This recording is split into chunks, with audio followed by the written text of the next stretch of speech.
You don't understand. You don't understand.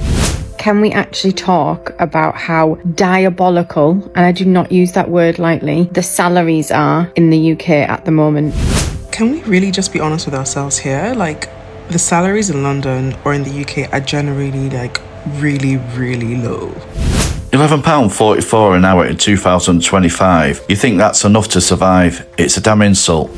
The average cost of living in the UK ranges from like £2,700 to like £4,000 if you're a family with children.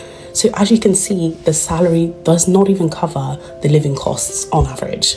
Can you also remind yourself that you think £34,000 is a good salary to be earning in the UK or in London? Let's set the record straight. £34,000 is a starting salary, not a livable salary. So someone please explain to me how the average person is supposed to live, because it's not making sense. Why are we working all the time? Why do we work every single day? Why are we working and not being paid our worth? Minimum wage was to keep people from being in poverty, from being poor. Minimum wage does not equal poor. It's supposed to keep you from being poor. People think £35,000 makes you rich. Oh yeah, £35,000 is a lot of money. Like, that makes you incredibly rich. You're an aristocrat earning that kind of money over here. So our amazing UK government has just voted themselves to give themselves a pay rise. Every time one is accepted and it's paid out, yeah, things get more expensive. And they're stealing from us, and we're doing nothing. And y'all are sitting there defending them, talking about, well, if minimum wage goes up, then the prices are just gonna go up. Not if we f***ing cap them! Welcome back to Broken Britain, where minimum wage has become minimum survival. We were told work hard, earn an honest living, and you'll be able to build a life. Now, you can work full-time, every week of the year, and still not afford the basics: rent, bills, food, travel.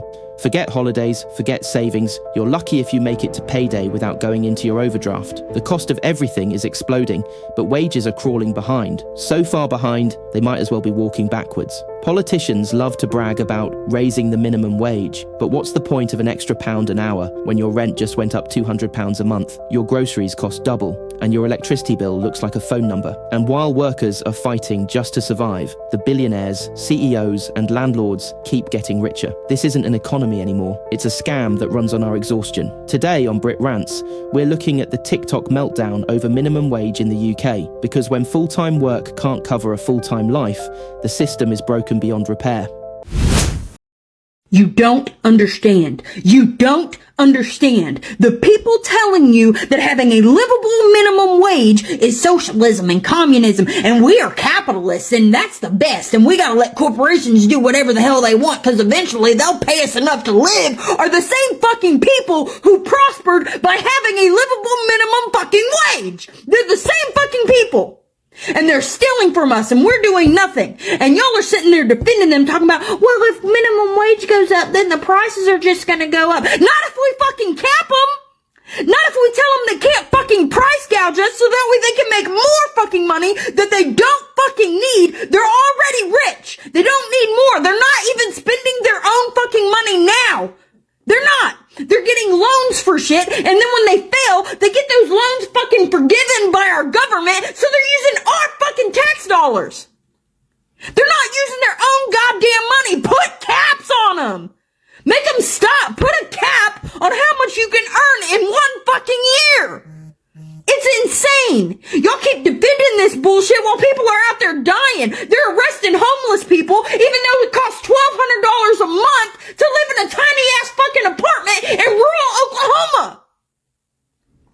It's insane. Wake up. Think of society like a pyramid. Unskilled labor is at the bottom, and the higher you go, the more skilled it becomes.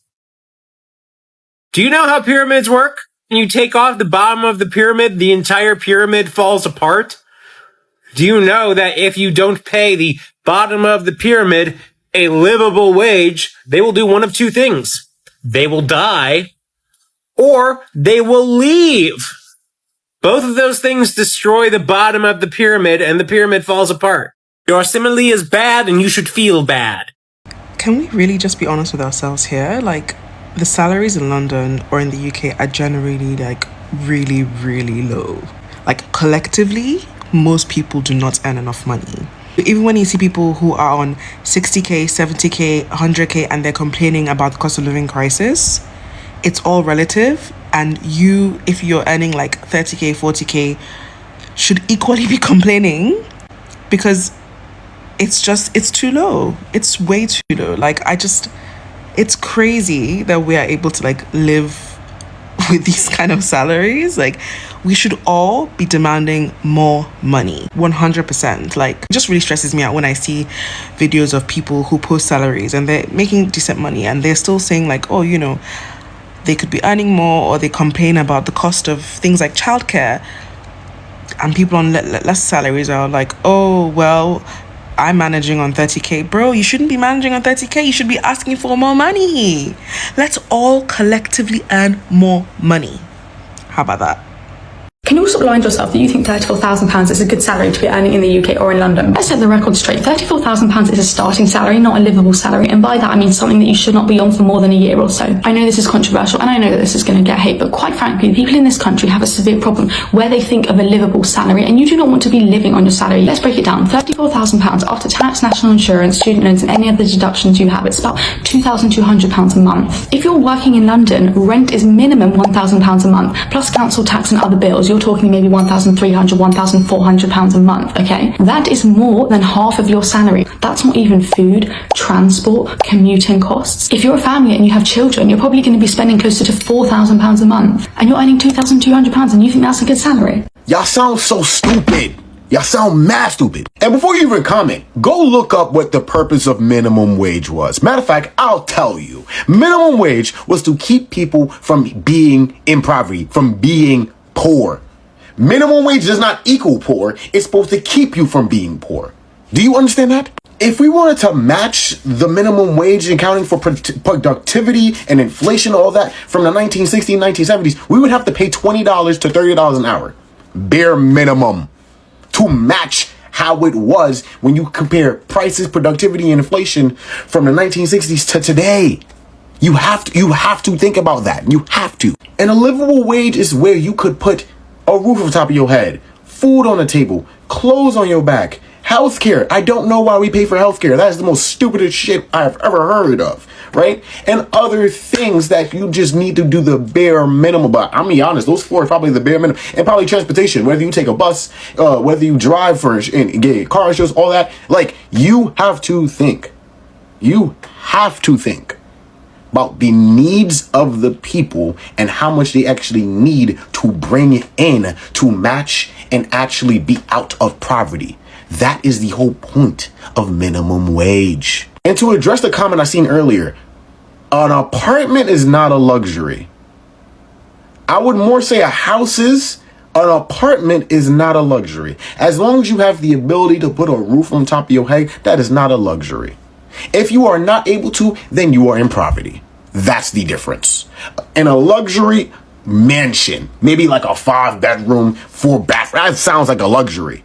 But if you got your 2-bedroom, 1-bathroom, like, that's enough that you need. The national minimum wage has hit record-breaking numbers with the biggest cash increase yet. As you can see, 21 and over, £12.21 an hour, 18 to 20, £10 an hour, under 18 and apprentices both on £7.55 an hour. But here's why it doesn't really mean that much. You see, the people of this country aren't thick. The price of rent, the price of food, the cost of living in general is getting out of hand. So although they'll plaster these numbers everywhere, it actually doesn't mean that much for you moving forward. It's still too expensive to live in England. I mean, don't get me wrong, there are ways to save and invest your money every single month, but it is becoming increasingly hard to do that, especially if you've got a family to take care of. They've also frozen the personal tax-free allowance as well, so that means more and more people are going to be dragged into paying more tax. This is something known as fiscal drag. Most of the population won't even know this is happening to them.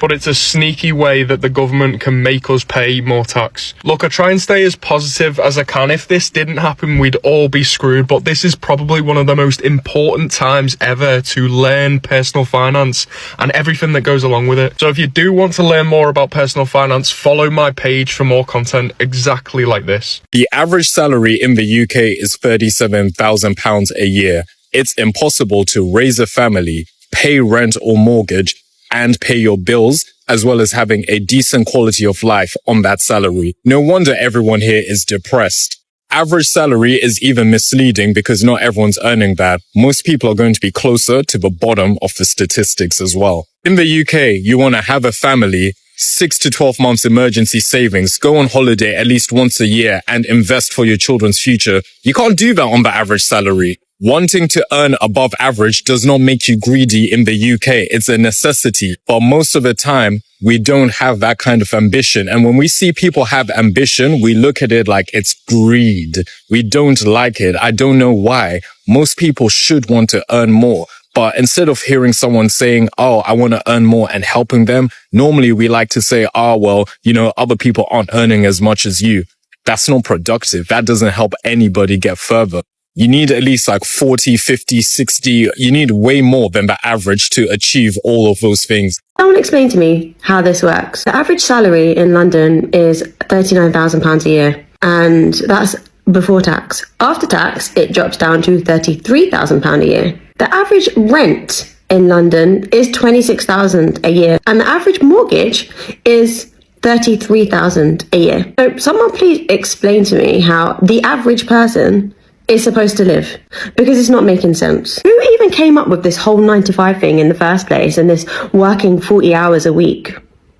Again, it doesn't make sense. Why are we working all the time? Why do we work every single day? Why are we working and not being paid our worth? The cost of living at the moment is insane, and I don't understand how nothing is being done about it. There seems as though there's plenty of money to be funding other things. They're still managing to fund wars in other countries, but yet you can't fund the NHS and you can't fund the average people so that they can actually live a decent life instead of constantly being in a state of stress. Yes, we are all friggin' stressed. The millennials are always stressed. And do you know why we're always stressed? Because we can't buy a house, because we can't pay our bills, because no one will friggin' help us, and our mental health is literally down the drain. And then on top of that, we're expected to be parents, and we're expected to take a 9-month maternity leave, then go back to work and put our kids in full-time childcare and pay another 12 grand a year on childcare, even though our money that we're earning doesn't even cover our rent.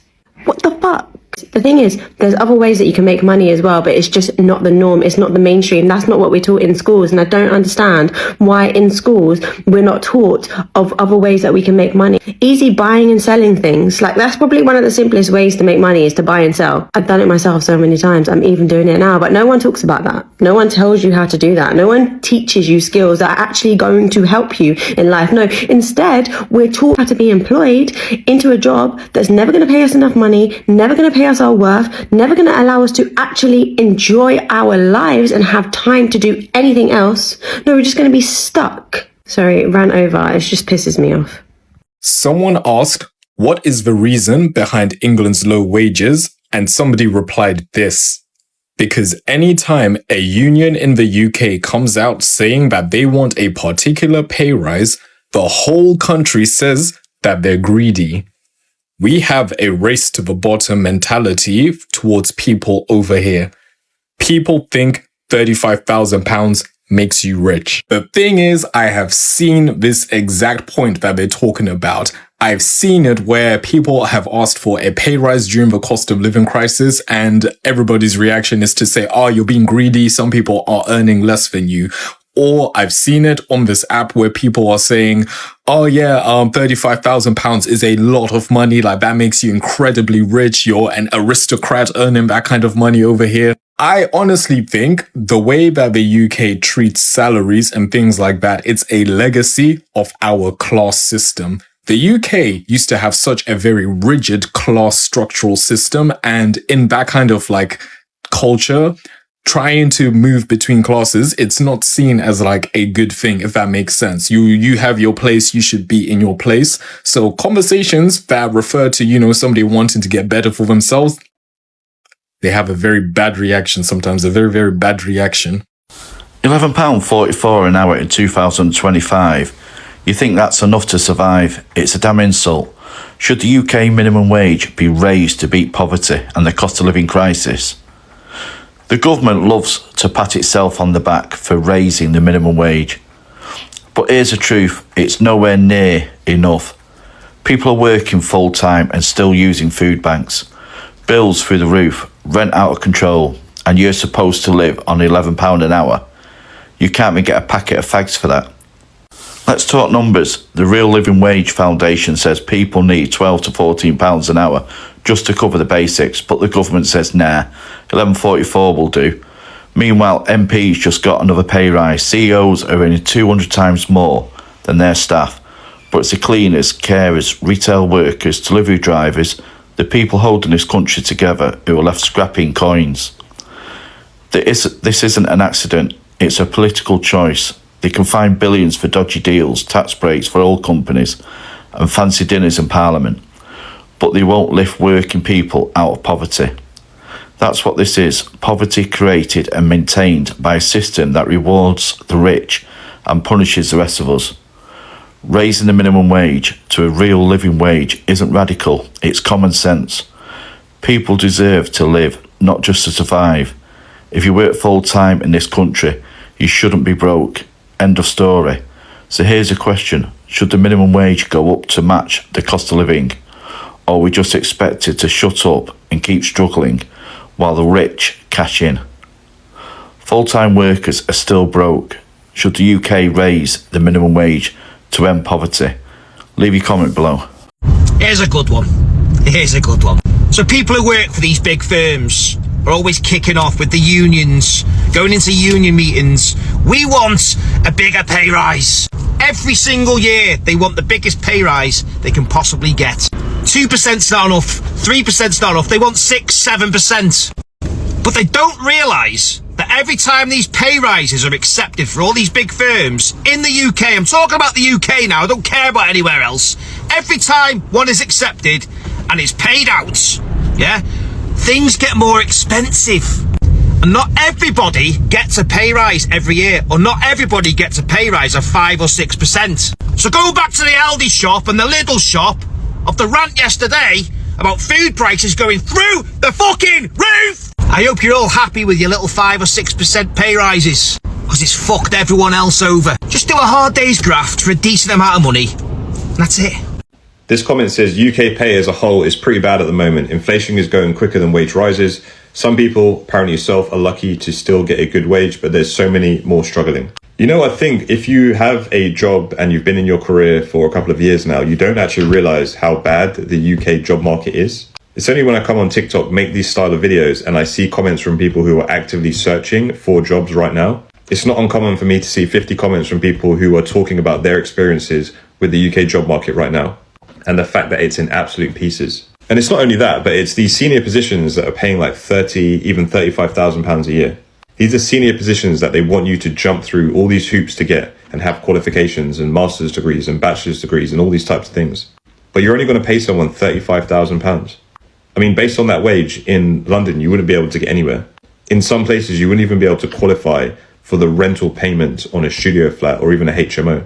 So there would be some areas of London that you couldn't afford to live in a room sharing with 5 other people in a house on a £35,000 salary that you have to go to uni for, that you have to go to a master's for, and that you have to have experience in.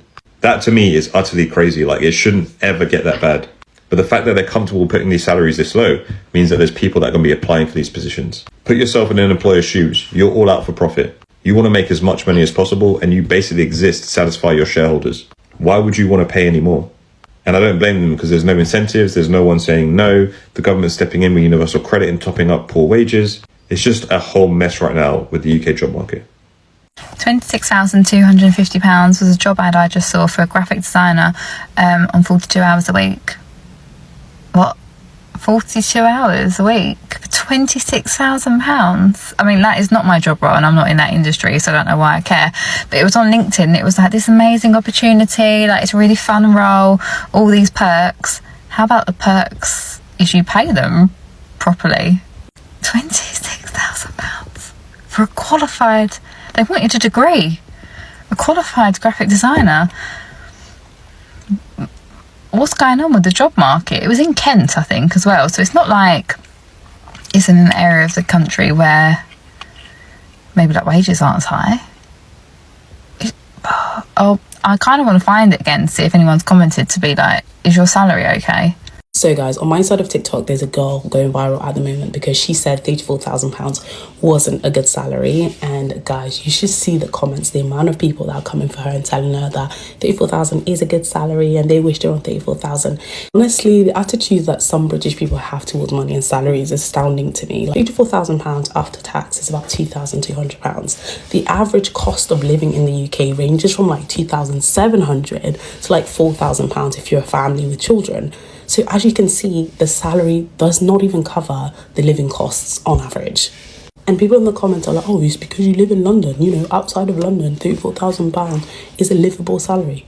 And that is the optimum word. It's just livable. This is the problem that we have in the UK. A lot of people are not doing very well. A lot of people are just surviving. And the main reason for this is that cost of living has gone up significantly over the last number of years, where salaries have barely gone up. They are stagnant. Like, realistically, what can most people living in the major cities in the UK do with £2,200 when rent is so significantly expensive, cost of food has gone up? Like, what can you do? Most people in the comments are like, oh, well, I have that salary and, you know, I'm able to go on one holiday, I have a mortgage and I save £200. £200 a month to save when you need to retire one day is not enough. Like, it's not enough. And I don't understand how people can't see that the government is really failing people and we need to do something to push back and not have this attitude in thinking that, oh, just because £34,000 is good in one small area of the country, it means that it's a good salary overall. It's not. Like, do you know how rich this country is? How much money we're supposed to have, and our average salary is £37,000, not even £37,000, less than. You know, arguing with the girl because she's saying she literally cannot survive, rather than telling her, oh well, if you move to Hull, then well, you would have, you know, people shouldn't have to move to be able to afford to live. Like, what about that are people not understanding? You shouldn't have to leave your home to be able to live. And if we all decide, oh, well, yeah, let's pack up our bags and move to Hull, what do you think is going to happen? That nice little £300 mortgage that you currently have is going to skyrocket, which is exactly what's happening in Bristol, in Manchester, in loads of cities outside of London. These salaries are not good enough and not high enough to sustain us. Please, like, I just don't understand. I don't understand. Can we actually talk about how diabolical, and I do not use that word lightly, the salaries are in the UK at the moment? They are insane. Somebody on LinkedIn last week advertised very openly for a marketing manager or a social media manager, and the salary was 30 grand. And I said, quite rightly, I just put in the comments, genuine question, can someone on 30 grand a year afford to live in London and go into the office 5 days a week? Maybe it wasn't 5 days, maybe it was 3 days.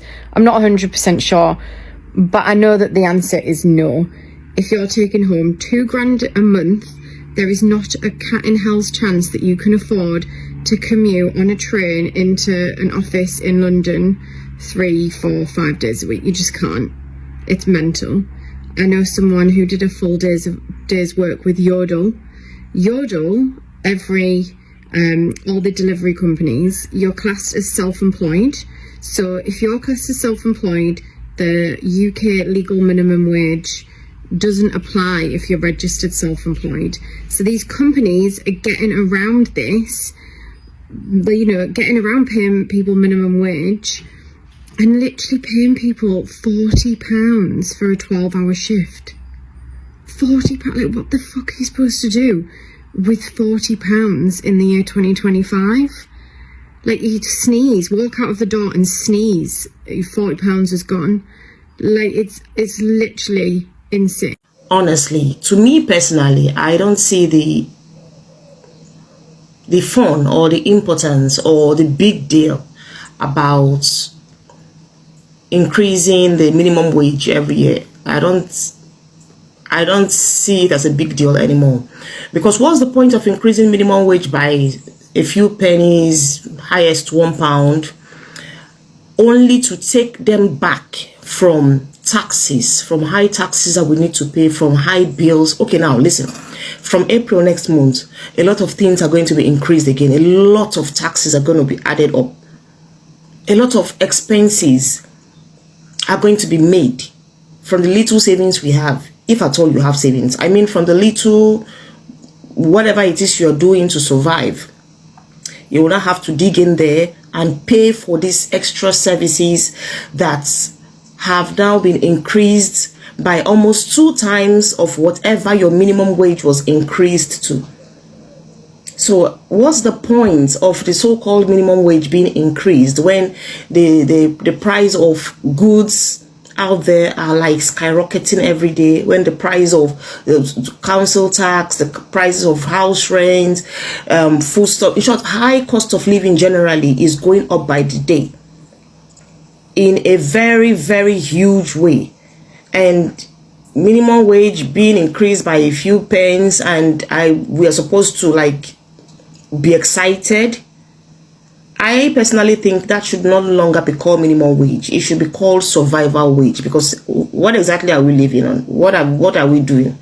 We're just existing, honestly. The issue in the UK is you've got people thinking that earning £50,000 a year makes you rich. It doesn't. 50k is the new 30k. Any salary under 200,000, you're not really wealthy. But we're a bitter nation, so people can't grasp that. In 1994, I was earning 30k comfortably. My partner was on 27k. We were both under 25 with a house, 2 cars, and we'd have a summer and winter holiday every single year. Our mortgage was £34,000 for a 3-bed house. This house is now valued $350,000, over 10 times. The other day, I saw people that were debating each other saying that 30k is a good salary in the UK. And I'm sorry to say, but I don't think it is. Yes, 30,000 might be the average. Yes, that might be around the point where most people make that kind of money. However, that doesn't necessarily mean it's objectively a good salary. Now, what do I mean by that? What I mean by that is that on that kind of salary across many parts of the country, you are going to get squeezed by cost of living, cost of rent, utilities, maybe your mortgage, maybe your bills.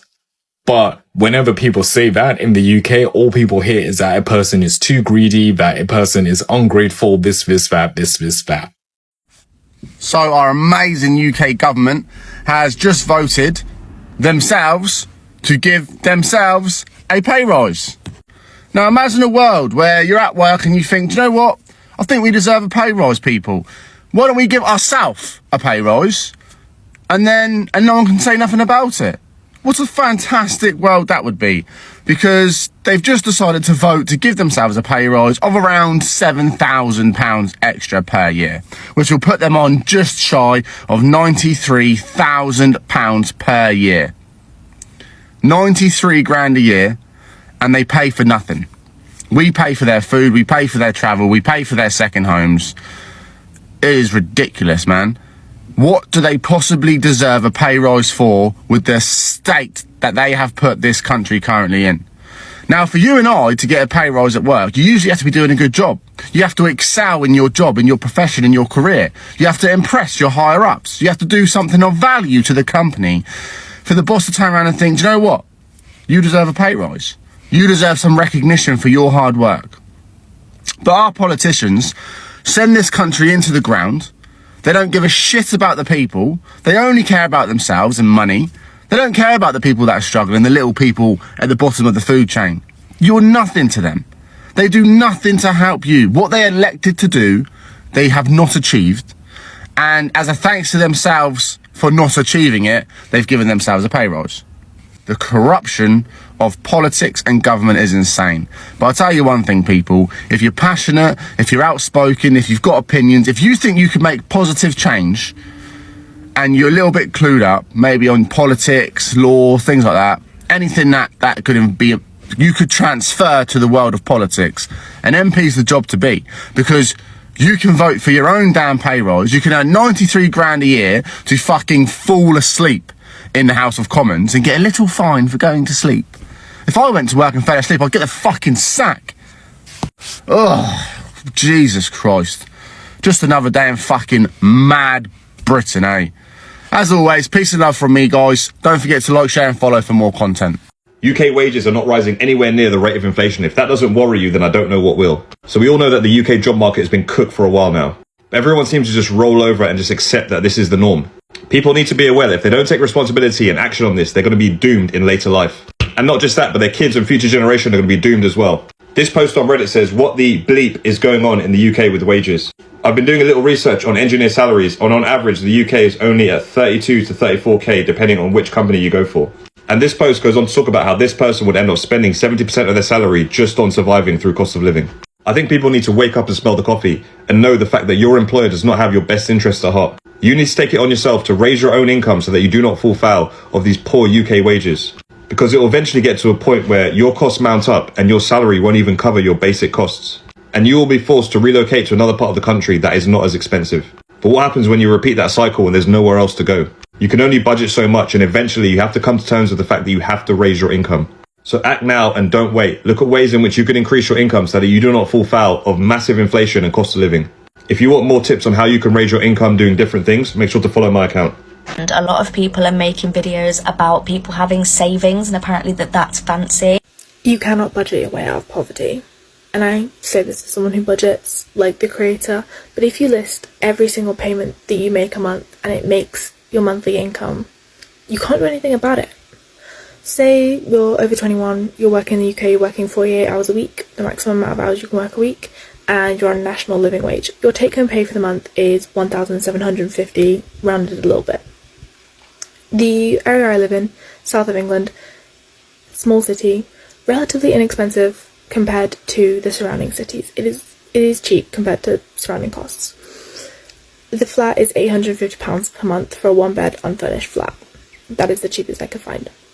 And then council tax. The flat was council tax band B. That's £145 in the constituency I live. Wrong word. But you know what I mean. The place I live is £145. And then you've got average electricity and gas, which is between £100 and £150 for a single person. We'll say you're on the lower end, £100. And then you've got Wi-Fi, £40, phone bill, £30, water, £40. Then you've got a car payment. You need your car to get to and from work, but you couldn't pay it up front, so you've got finance on it. You've got finance, you've got insurance, you've got fuel costs. That averages in the UK to about £400 per month. That alone takes you up to £1,605. You've got £145 left. The average monthly food bill, like food grocery shop in the UK, is £190. You are over budget at that point. You are over the monthly amount you make. What can you do? And sure, probably could cut some of these costs down, but these are the average costs of things in the UK. These are what people are paying on average. How are you meant to cut some of these down? That's not including things like gym memberships or other necessities that aren't really necessities but make life worth living. There is no money left for savings within that budget. That's not even including subscription services, TV license, whatever. There's no budget for leisure, there's no budget for going out for dinner, there's nothing there. A person should be able to make national living wage and be able to save, for sure, but the issue isn't the person making national living wage. And there it is, Britain in 2025. A place where you can work full-time, even take on extra shifts, and still be flat broke by the end of the month. Minimum wage is supposed to be the bare minimum you need to live. But here it's the bare minimum they can legally pay you without it being called slavery. It's not a living wage, it's a slow-motion drowning. Meanwhile, MPs vote themselves pay rises without a second thought. CEOs reward themselves with multi-million-pound bonuses for success, even when that success is built on slashing jobs, cutting hours, and squeezing every last penny out of their workers. And they tell us, if you want more money, get a better job. As if there's a secret stash of high-paying roles just lying around for anyone to pick up. They've gutted industries, outsourced work, and left entire communities with nothing but 0 hours contracts and poverty pay. The cost of living keeps climbing, rent, food, bills, transport, but wages stay frozen. Every time you finally get a small pay rise, it's instantly wiped out by a hike in your energy bill or the price of a loaf of bread. This isn't by accident. It's a system designed to keep working people on the edge, desperate enough to accept whatever scraps they're thrown, too exhausted to fight back. And yet, the people in charge are still shocked when strikes happen, when protests break out, when ordinary people start saying, enough. Well, here's the truth. Enough is now. Britain doesn't have a lazy workers problem. It has a greedy bosses problem. And until that changes, the minimum wage will stay a trap, not a safety net. This is Brit Rants. And if you're done with playing their rigged game, hit subscribe. Because the more of us speaking up, the harder it is for them to pretend everything's fine.